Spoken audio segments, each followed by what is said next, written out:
Assalamualaikum warahmatullahi wabarakatuh. Selamat datang kembali di pelatihan tutor privat profesional. Pada kesempatan kali ini saya akan membawakan materi yang kedua, yaitu perbedaan pembelajaran privat, semi privat, dan kelas. Materi ini akan mengawali materi selanjutnya, yaitu pendekatan pembelajaran dan juga kesiapan tutor dalam belajar privat. Nah, di sini pertama ya, sebelum kita masuk lebih jauh ke pembelajaran privat, kita akan belajar dulu sebenarnya apa sih pembelajaran itu sendiri. Jadi ada banyak pendapat ahli terkait dengan pembelajaran, tapi di sini kita fokus ke Undang-Undang Nomor 20 Tahun 2003 tentang Sistem Pendidikan Nasional, yang menyatakan bahwa pembelajaran itu adalah proses interaksi peserta didik dengan pendidik dan sumber belajar pada suatu lingkungan belajar. Nah, di sini ada 5 unsur berarti ya, yaitu unsur interaksi, unsur peserta didik, kemudian unsur pendidik, unsur sumber belajar, dan unsur lingkungan belajar. 5 unsur ini yang nantinya sebenarnya akan kita tuliskan itu ada 4 unsur yang akan kita jadikan dasar untuk membedakan pembelajaran privat, semi privat, maupun kelas. Tadi ada 5 unsur ya sebenarnya, tapi di sini kita masukkan ada 4 unsur, yaitu unsur lingkungan belajar, peserta didik, pendidik, dan interaksi. Karena kalau untuk sumber belajar itu untuk privat, semi privat, dan kelas tentunya sama ya. Pendidik juga sebenarnya sama di sini. Semua pendidiknya adalah guru. Nah, kita mulai dari lingkungan belajar dulu. Untuk pembelajaran privat, umumnya lingkungan belajar itu adalah untuk bimbingan belajar. Bimbingan belajar atau HC itu homeschooling. HS ya, untuk homeschooling. Kemudian untuk semi privat itu umumnya untuk bimbel-bimbel. Kemudian untuk kelas itu bisa bimbel, bisa sekolah. Ada bimbel yang bentuknya kelas, kolektif, ada juga yang tadi semi privat maupun privat. Nah, untuk peserta didik sendiri, kalau privat itu hanya 1 orang siswa. Itu privat. Semi privat itu berarti dia grup belajar ya. Dia ada grup belajar dari 1 sampai dengan 5 siswa. Kemudian kalau kelas itu dia 1 kelas umumnya bisa sampai dengan 40 siswa. Pendidik tentu sama ya. Kemudian untuk bahan ajarnya, sumber belajarnya juga sama. Nah, interaksinya sekarang. Interaksinya kalau privat itu ya 1 lawan 1, karena tadi siswanya 1, gurunya 1. Kalau semi privat itu interaksinya berkelompok. Ada beberapa orang dengan 1 guru. Ada 1 sampai 5 orang dengan 1 guru. Kemudian untuk kelas itu ada 1 kelas, ada sampai dengan 40 orang dengan 1 guru. Tentu ini akan berbeda ya. Interaksi inilah yang nanti sangat signifikan membedakan antara privat, semi privat, dan kelas. Oke, selanjutnya kita ke tugas pertama. Jadi tugas pertama itu nanti ada A dan B. Untuk yang pertama itu sebagai seorang guru, tadi kan kita sudah membahas tentang perbedaan privat, semi privat, dan kelas. Menurut saudara, tantangan apa yang perlu Anda antisipasi dalam pembelajaran privat, semi privat, maupun kelas? Apa tantangannya? Lalu strategi apa yang akan Anda lakukan dalam memitigasi tantangan tersebut? Silahkan jawaban dari saudara itu ditulis di link ya. Jadi nanti akan disampaikan link tugas, saudara tinggal mengisikan jawaban dari tugas A maupun tugas B di link tersebut. Selanjutnya, kenapa sih anak memilih untuk melakukan pembelajaran secara privat? Ini penting untuk diketahui sebagai guru maupun calon guru, terutama untuk tutor ataupun guru privat. Jadi yang pertama itu tentu konsentrasi dan fokus. Saat anak belajar privat 1-1 dengan guru, anak cenderung akan lebih konsentrasi dan bisa fokus belajar. Anak mulai tidak fokus atau konsentrasinya mulai buyar, di sini guru dapat dengan mudah mengarahkan anak karena 1-1. Tentu berbeda jika guru harus mengarahkan beberapa anak di semi privat maupun di kelas. Kemudian antusiasme. Anak yang privat itu biasanya lebih antusias. Dia biasanya lebih semangat karena kan dia spesial gitu ya, sendiri berhadapan-hadapan dengan guru. Kemudian kedalaman materi dan biasanya sesuai dengan kebutuhan. Artinya anak itu bisa menentukan mau sedalam apa. Kemudian kebutuhannya saat ini seperti apa. Itu biasanya alasan seorang anak itu memilih untuk privat. Selanjutnya pengembangan minat bakat. Dengan privat itu guru bisa mengeksplorasi lebih minat dan bakat anak, termasuk secara psikologis ya yang kelima. Jadi bagaimana anak itu nyaman untuk belajar, itu akan terfasilitasi lebih mungkin gitu ya, lebih mungkin terfasilitasi jika pembelajarannya itu melalui privat. Itulah kenapa banyak orang tua yang mengeleskan anaknya untuk privat seperti itu. Lalu, apa saja yang menyebabkan guru privat itu dianggap gagal? Jadi yang pertama tadi ya, karena privat itu cenderung kenyamanan psikologis itu cenderung menjadi hal yang penting gitu ya. Jadi di situ bisa jadi guru privat tidak paham psikologi pendidikan dan psikologi peserta didik. Jadi bagaimana agar pembelajaran itu bisa diterima oleh peserta didik itu diperlukan adanya ilmu psikologi. Memahami peserta didik, psikologi dalam belajar mengajar maupun psikologi dari peserta didik. Jadi peserta didik harus siap untuk belajar dan pendidik pun harus siap untuk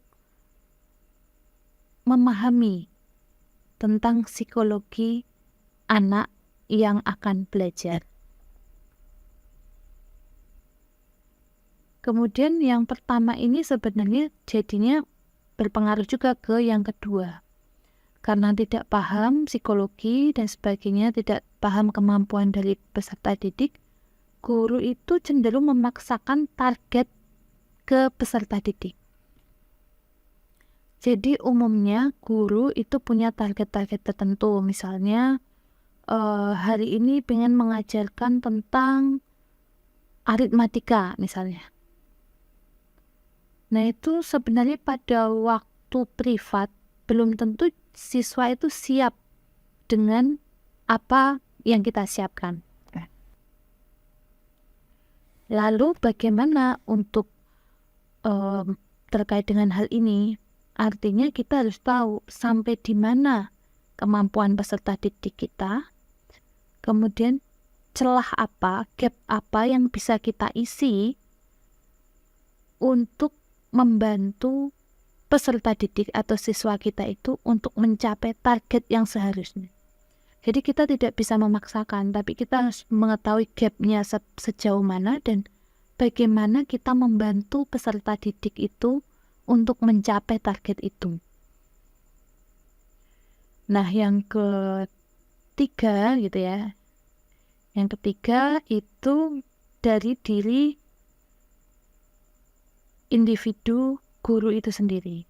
Ini yang ketiga dan keempat ini sangat berhubungan ya. Jadi misalnya yang pertama ini yang ketiga ini terkait tidak menguasai materi. Artinya pada saat privat itu umumnya keinginan materi itu dari siswa.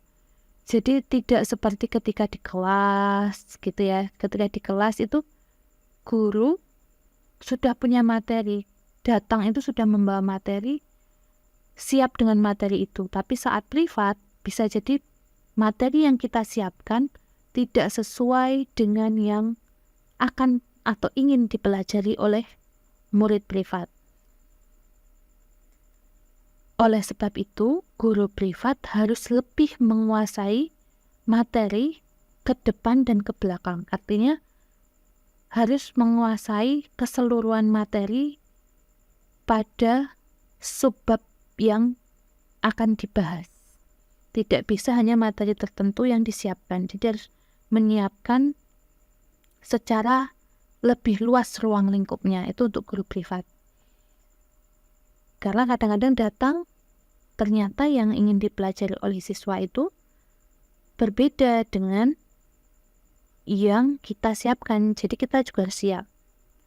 Nah, ini berhubungan dengan yang keempat, kekurangan bahan ajar dan latihan soal. Karena masih sangat luas gitu ya, karena sangat luas materinya, cakupannya itu cukup luas, maka bahan ajar dan latihan soal yang diciptakan pun cukup luas.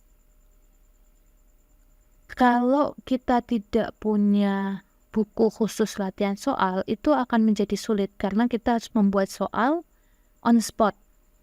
Oleh sebab itu, disarankan guru privat itu memiliki bank soal atau latihan soal, buku latihan soal dalam beberapa materi. Jadi kalau bisa bank soal, di setiap materi ada soal-soal yang nanti bisa menjadi alat untuk mengajar atau untuk mengisi kekosongan waktu dengan peserta didik.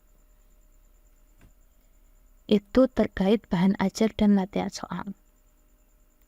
Nah, yang terakhir ini cukup penting karena yang terakhir ini itu kontrol terhadap diri sendiri, peserta didik dan lingkungan. Kegagalan guru privat itu kadang-kadang karena tidak bisa mengontrol diri sendiri, peserta didik dan lingkungannya. Bagaimana mengontrol diri sendiri? Bagaimana mengontrol diri sendiri? Mengontrol diri sendiri artinya kita tadi ya di atas tadi sudah disampaikan juga. Bagaimana untuk tidak memaksa peserta didik. Kemudian bagaimana untuk akhirnya kita itu bisa membatasi pembicaraan di luar topik misalnya. Atau bagaimana kita bisa mengontrol emosi. Misalnya peserta didik itu kadang-kadang tidak seperti yang kita harapkan. Kadang-kadang peserta didik itu dia kadang lebih pintar sekali gitu ya. Lebih pintar sekali dari kita gitu. Dia lebih tahu. Nah, itu bagaimana kita menempatkan diri sebagai teman belajar. Kalau misalnya peserta didik itu sudah memiliki kemampuan lebih, maka kita sebenarnya tinggal menempatkan diri sebagai teman belajar. Kadang-kadang ada juga misalnya peserta didik yang lambat sekali, sangat lambat, sangat jauh dengan peserta didik yang biasanya kita temani misalnya.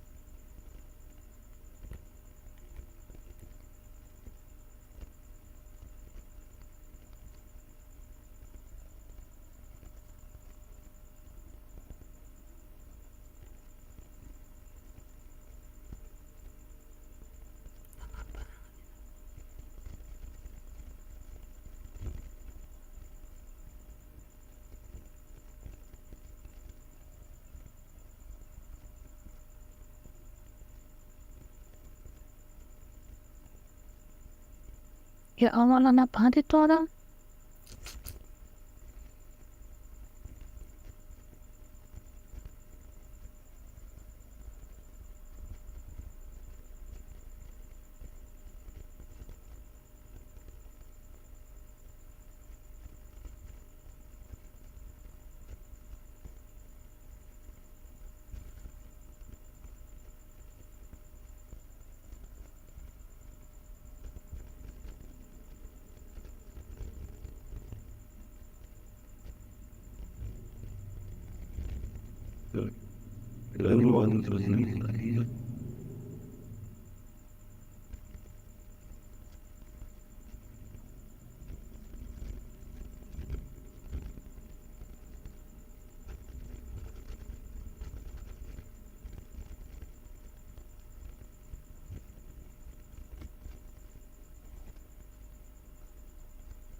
Lalu bagaimana jika terjadi hal yang seperti itu?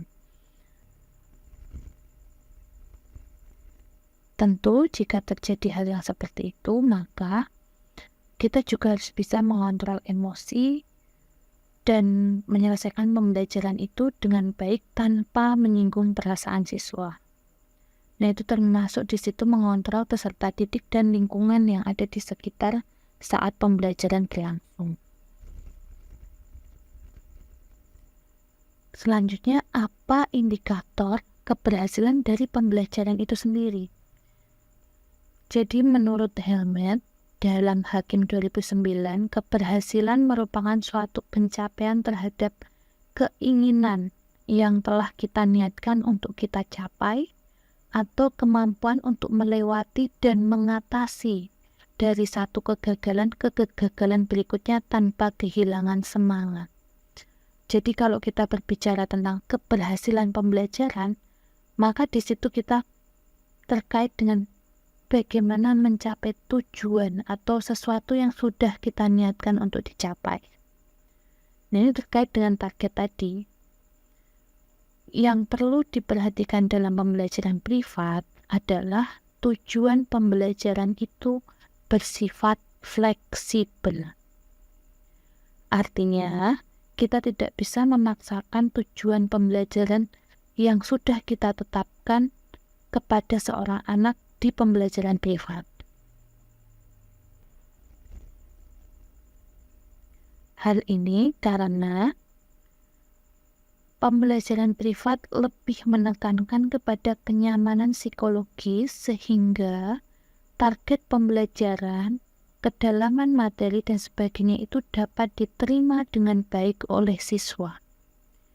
Dalam pembelajaran privat, mengakomodir psikologis dan kebutuhan siswa itu lebih penting dibandingkan mencapai tujuan individu kita sebagai pendidik.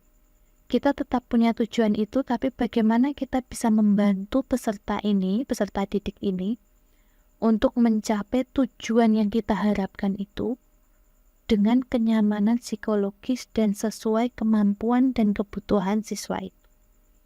Di situ letak kunci atau pokok dari pembelajaran privat.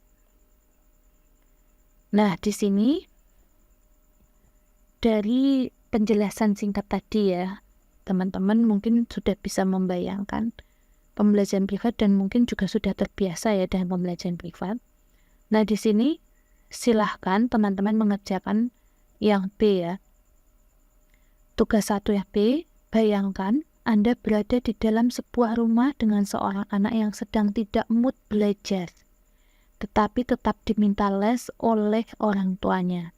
Di situ Anda dituntut untuk profesional. Silahkan berasumsi untuk kondisi lain di luar yang saya tulis di atas. Artinya, saya hanya menulis tidak mood belajar. Apakah kemudian dia asumsi yang lain, kondisi yang lain di situ di luar yang saya tulis, silahkan berasumsi saja, bebas gitu ya. Apakah dia mengajak bercerita atau apalah, silahkan untuk diasumsikan sendiri. Nah, tuliskan apa saja yang akan Anda lakukan agar pembelajaran tetap dapat berhasil. Silahkan ditulis di link yang sudah saya sampaikan di materi ini ya. Bersama dengan materi ini ada link, di situ ada tugas 1, ada pertanyaan A yang tadi dan pertanyaan B. Mungkin demikian yang dapat saya sampaikan terkait dengan materi perbedaan pembelajaran privat, semi-privat, dan kelas. Sebagai pengantar, sebelum besok kita akan belajar lebih lanjut terkait pendekatan pembelajaran dan juga persiapan atau kesiapan guru menuju ke pembelajaran privat. Demikian, saya akhiri. Wassalamualaikum warahmatullahi wabarakatuh.